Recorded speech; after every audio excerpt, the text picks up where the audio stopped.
Welcome to Mansoor channel. இன்றைக்கி நம்ம ஒரு சூப்பரான சிக்கன் தொக்கு தான் பண்ண போகிறோம். வாங்க அதை நம்ம எப்படி பண்ணுறதுன்னு பார்க்கலாம். நான் இப்போ ஒரு பேன் எடுத்துக்கிறேன். பேன் ஹீட் ஆனதும் அதில் நான் 2 டேபிள் ஸ்பூன் அளவுக்கு எண்ணெய் ஆட் பண்ணிக்கிறேன். எண்ணெய் நல்லா சூடாகட்டும். நல்லா சூடானதுக்கப்புறமா இதில் 2 மீடியம் சைஸ் வெங்காயம் நல்லா பொடியாக நறுக்கியிருக்கேன். அதையும் இதில் ஆட் பண்ணிடலாம். ஆட் பண்ணிவிட்டு நீங்கள் இதை நல்லா மிக்ஸ் பண்ணி விடுங்க. வெங்காயம் நம்மளுக்கு பாதி அளவு அந்த கண்ணாடி மாதிரி இந்த அளவுக்கு வதங்கினதுக்கப்புறமா இதில் 1/2 டேபிள் ஸ்பூன் அளவுக்கு இஞ்சி பூண்டு பேஸ்ட் ஆட் பண்ணுறேன். ரொம்ப அதிகமாக நான் ஆட் பண்ணல, கொஞ்சமாக ஆட் பண்ணிவிட்டு நம்மளோட இஞ்சி பூண்டு பேஸ்ட் நம்மளுக்கு நல்லா வதங்கி வரட்டும். பச்சை வாசனை போனதுக்கப்புறமா இதில் 2 மீடியம் சைஸ் தக்காளியை அதே மாதிரி பொடியாக நறுக்கியிருக்கேன். அதையும் இதில் ஆட் பண்ணிடுறேன். ஆட் பண்ணிவிட்டு அதையும் நல்லா மிக்ஸ் பண்ணி விட்டுறலாம். தக்காளி நமக்கு நல்லா கொஞ்சம் வெந்து வரணும். நான் அதனால் இப்போது கொஞ்சமாக உப்பு ஆட் பண்ணுறேன். நம்ம எந்த அளவுக்கு கிரேவி பண்ண போகிறோன்ற ஐடியா இருந்துச்சுன்னா அதுக்கேற்ற மாதிரி உப்பு ஆட் பண்ணிக்கலாம். இல்லை ஸ்டார்டிங்கே அதிகமாக போட வேண்டாம். தக்காளி இந்த அளவுக்கு குழஞ்சதுக்கப்புறமா இதில் 1/4 டீஸ்பூன் அளவுக்கு மஞ்சள் தூள், 1 டேபிள் ஸ்பூன் அளவுக்கு மிளகாய் தூள், நான் குழம்பு மிளகாய் தூள் தான் எடுத்திருக்கேன், 1/4 டீஸ்பூன் கரம் மசாலா, இந்த மசாலா மட்டும் ஆட் பண்ணிடலாம். ஆட் பண்ணிவிட்டு நல்லா மிக்ஸ் பண்ணி விடுங்க. நமக்கு அந்த பச்சை வாசனை போகிற வரைக்கும் இதை நல்லா நம்ம மிக்ஸ் பண்ணி விட்டுறணும்.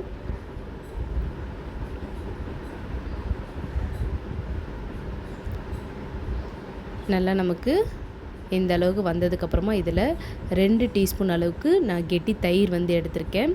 தயிர் நல்லா ஆட் பண்ணி விட்டுறலாம்.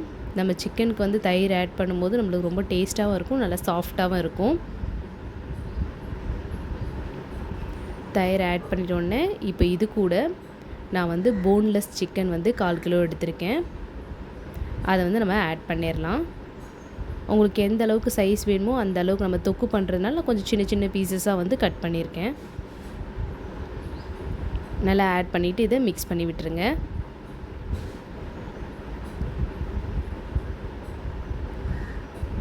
நல்லா இந்த அளவுக்கு மிக்ஸ் பண்ணி விடணும். ஏன்னா இதில் இருக்கிற சிக்கன்லேயே பார்த்திங்கன்னா நம்ம போன்லெஸ்ன்றதுனால தண்ணி இருக்கும். அதனால் நான் தண்ணி எதுவும் ஆட் பண்ணல. நல்லா மிக்ஸ் பண்ணதுக்கப்புறமா ஒரு மூடி போட்டு நல்லா லோ ஃப்ளேமில் நான் சிம்மில் வச்சிடுறேன். வச்சுட்டு இது நம்ம நல்லா ஒரு 10 மினிட்ஸ் கழித்து பார்க்கலாம். பாருங்கள், 10 மினிட்ஸில் நம்ம தண்ணி ஆல்ரெடி அந்த சிக்கனில் இருந்த தண்ணியிலே நம்ம சிக்கன் நல்லா வெந்து வந்திருக்கு. பார்த்திங்கன்னா உங்களுக்கே நல்லா தெரியும். ஏன்னா இது போன்லெஸ்ன்றதுனால சிக்கனும் சீக்கிரமாக வந்துடும். ஒரு 10 மினிட்ஸ் போதும் இதுக்கு. நல்லா இந்த அளவுக்கு மிக்ஸ் பண்ணதுக்கப்புறமா கொஞ்சம் கிரேவியாக வேணும் அப்படின்னு நினைக்கிறவங்க நான் இன்றைக்கி ஒரு கிளாஸ் சின்ன கிளாஸ் அளவுக்கு தண்ணி ஆட் பண்ணிக்கிறேன். ஏன்னா நம்ம ஃபஸ்ட்டே தண்ணி ஆட் பண்ணோன்னா அந்த சிக்கன் ஸ்மெல் உங்களுக்கு வரும். அதனால் நான் நல்லா அதை தண்ணியெல்லாம் ட்ரை பண்ணதுக்கப்புறமா அகைன் தண்ணி ஆட் பண்ணியிருக்கேன். இல்லை தண்ணி வேண்டாம் எனக்கு அந்த அளவுக்கே போதும் அப்படின்னா நீங்கள் அந்த இதுலேயே இன்னும் ஒரு 5 மினிட்ஸ் ஓப்பனில் வச்சு வேக விட்டுறலாம். வேக விட்டுட்டு நீங்கள் ஆஃப் பண்ணி கொத்தமல்லி ஆட் பண்ணலாம். இப்போ தண்ணி ஆட் பண்ணதுக்கப்புறம் அகைன் நான் இது ஒரு மூடி போட்டு மூடிடுறேன். மூடிட்டு ஒரு 5 மினிட்ஸ் அந்த தண்ணி நல்லா பாயில் ஆகிறதுக்காக கொதிக்க விடுறேன். நல்லா கொதிச்சதுக்கப்புறமா இப்போ பாருங்கள், நம்ம ஊற்றின தண்ணி 1/2 கிளாஸ் அளவுக்கு நல்லா கொஞ்சம் கம்மியாகிடுச்சு. நல்லா கிரேவியும் திக்காக இருக்குது.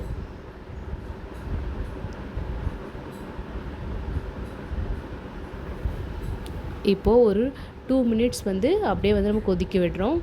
இப்போ இதில் ஃபைனலாக கொஞ்சமாக கொத்தமல்லி ஆட் பண்ணிக்கலாம். ஆட் பண்ணிவிட்டு அதை நல்லா மிக்ஸ் பண்ணி விட்டுருங்க. பாருங்கள், நம்மளுடைய சிக்கன் நல்லா சூப்பராக வெந்திருக்கு. கிரேவியும் நல்லா சூப்பராக வந்திருக்கு. இது நீங்கள் சப்பாத்தி, நான் எல்லாத்தோடுமே வச்சு சாப்பிட்லாம். ரொம்பவும் டேஸ்ட்டாக இருக்கும். கிரேவியே எந்த அளவுக்கு வந்திருக்கு பாருங்கள். இந்த ரெசிபியை நீங்களும் உங்கள் வீட்டில் ட்ரை பண்ணி பாருங்கள். ட்ரை பண்ணி பார்த்துட்டு எப்படி இருக்குன்னு கமெண்ட் பண்ணுங்கள். உங்கள் ஃப்ரெண்ட்ஸ்க்கு ஷேர் பண்ணுங்கள். சப்ஸ்கிரைப் பண்ண மறந்துடாதீங்க. தேங்க்யூ.